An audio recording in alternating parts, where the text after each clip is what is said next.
Hi everybody, happy Friday afternoon.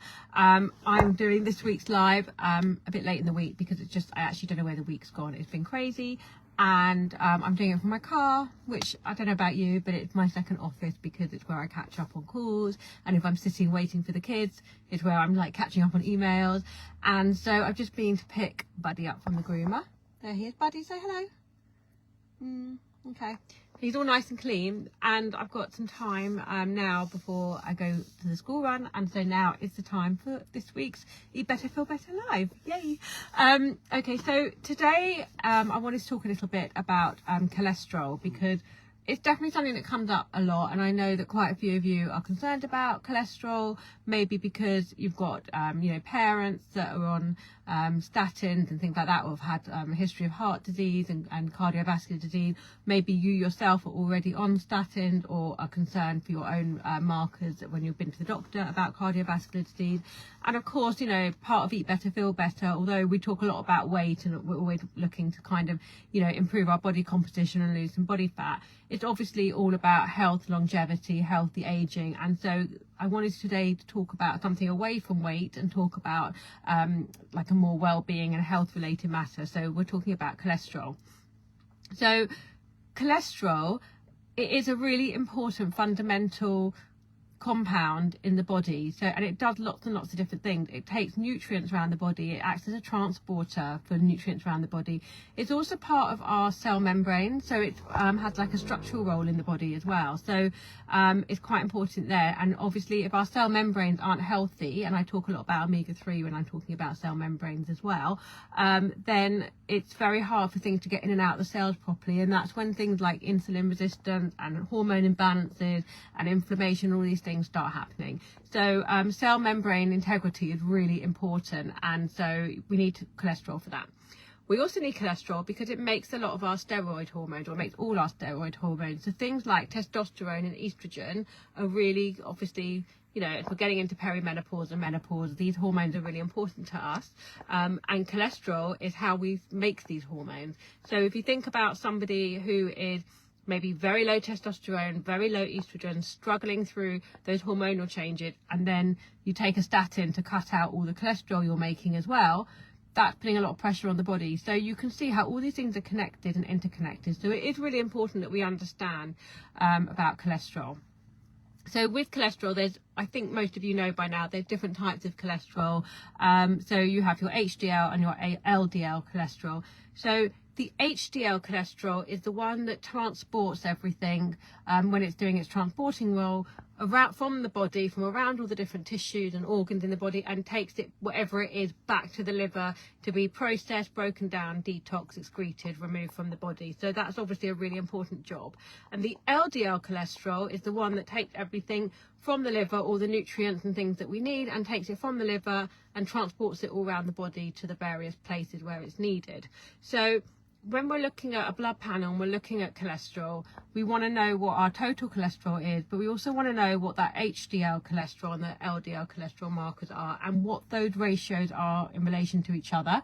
So somebody could be really high in both instead of just really high in one and low in the other, and that's going to be a better reading. That's going to indicate better health than someone who's got maybe high one and low another.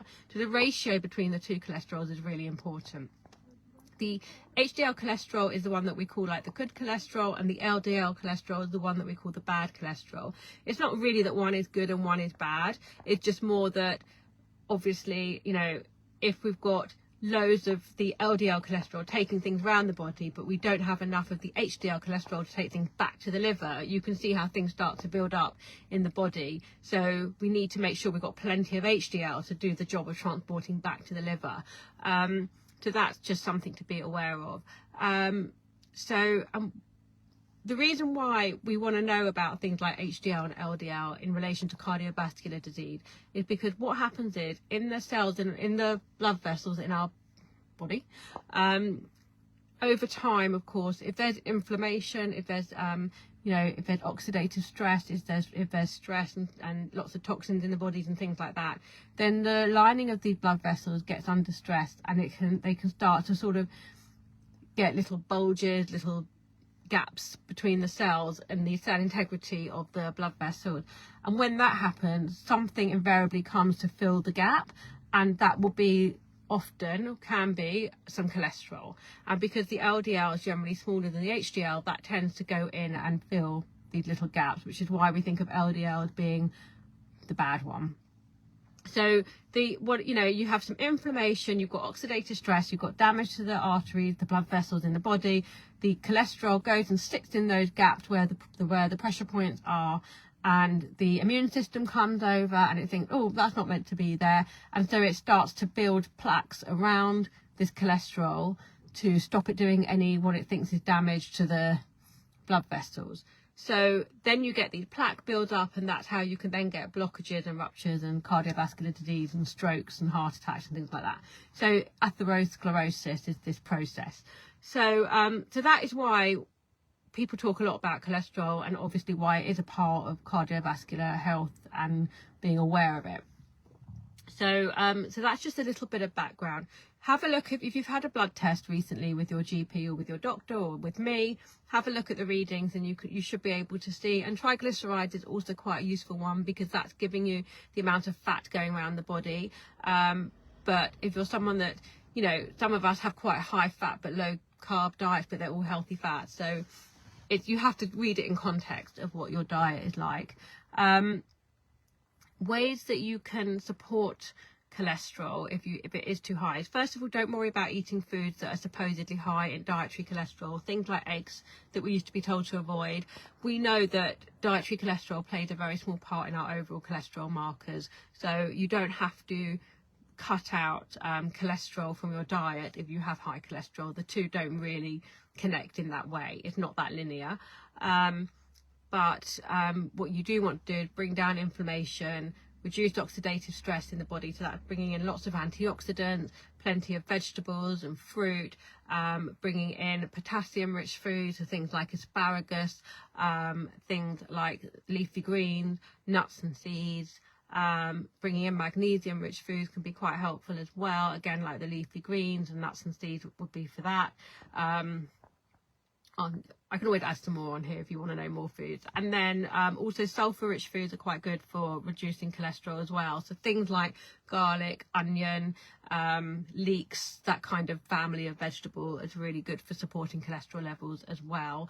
Obviously avoiding things like red meat. We know that can increase our LDL cholesterol. Avoiding ultra-processed foods, because they cause a lot of inflammation in the body, and they have a lot of toxic fats in them. And if you've got lots of toxic fats floating around the body, we need cholesterols to go and clear those up and move them around.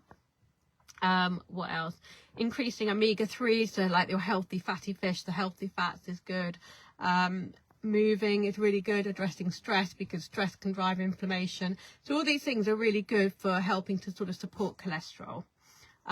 Supplement wise, you could look at things like plant sterols, which is basically like a kind of fat from a plant that helps to reduce overall cholesterol levels. If you think about the Benecol, the Benecol brand drinks and things that you can buy, they've got plant sterols in them. So instead of taking the sugar laden crappy drink, you're having it as a proper supplement, so that's going to be better quality. Things like vitamin C, we know vitamin C can help to lower LDL, the bad inverted commas cholesterol, and also red rice yeast can be quite helpful for lowering cholesterol as well. So there's some natural ways you can do it. A lot of people, and some of you guys, as I know, are on statins already because you've had blood tests done, the GP's seen that your cholesterol's high and has put you on statin. It's the most commonly prescribed drug in the UK. And that's fine. If you're on statins, that's absolutely fine. But there are things to be aware of, because, of course, any drug that you're putting in the body has side effects. It has an impact on the body. It has an impact on the liver. Side effects are quite common with statins. So things to look out for would be headaches, dizziness, extreme fatigue, muscle pain and ache. Muscle pain is a real big one. Digestive issues can happen, like constipation and IBS can be triggered by statins as well. So they're the main ones to look out for. If you feel that you've been on statins a long time and some of those symptoms you think, oh, actually, I do feel that, and I've been putting it down to this, that, and the other, but maybe it's my statin, go back and speak to the prescribing doctor. Obviously, a prescribed medication you have to, you know, go back there and get advice whether, you know, maybe the dose could be lowered, or maybe you don't need it anymore, or maybe try a different brand that may not give you the same side effect. So it's definitely worth having a look at the side effects list for statins if you feel that something's not quite feeling right. You know, a lot of those symptoms that I just mentioned, we associate them with menopause, we associate them with thyroid and all things like that, and it could actually be the medication you're taking instead of something else. If you are taking a statin, I always recommend clients to take a CoQ10 supplement. CoQ10 is a massive antioxidant in the body, and we make it ourselves, but the statins block the enzyme to make cholesterol, but it's the same enzyme back in the pathway that makes CoQ10. So if you are somebody who is on statins and therefore blocking your natural cholesterol production, you're also blocking your natural CoQ10 production. So you might want to look at taking a CoQ10 supplement just to support that. Again, happy to make recommendations if that's something that you think would relate to you. So that's just a bit of an overview really about cholesterol. I just think sometimes it's nice to bring in, you know, the more clinical side of Eat Better, Feel Better and what I do, rather than just always focusing on the weight management. So I hope you found that helpful as well. If it does relate to you and you've got any questions at all about cholesterol, or you want clarification on something I've said, or you want a recommendation on a product or whatever, obviously post here or send me a message. Don't forget, under section 4 of the personalized section on the portal, there is a cholesterol protocol on there, so it's going to summarize some of what I've said today, and it will give you all the pointers for the nutrition and lifestyle tips and the supplements. It should all be on there, so you can always go and have a look at that on the portal as well. And I think that is it. So I've sent Buddy to sleep. I hope he's not very impressed, but I hope you found that more interesting than he did. I think it's interesting. Anyway, I am going to go and get my place in the car park for the school run. Very exciting life I lead. Hope you guys are all having a lovely Friday. Have you done the Christmas glow up? Because it finishes today. So if you have, I hope you've enjoyed doing that and you've enjoyed the recipes and some of the lifestyle prompts in that. Let me see your cheat sheets, your streak sheets. Where you've ticked off that you've done all the challenges. That would be really good to see. Hope you're all getting ready for Christmas and the festive season.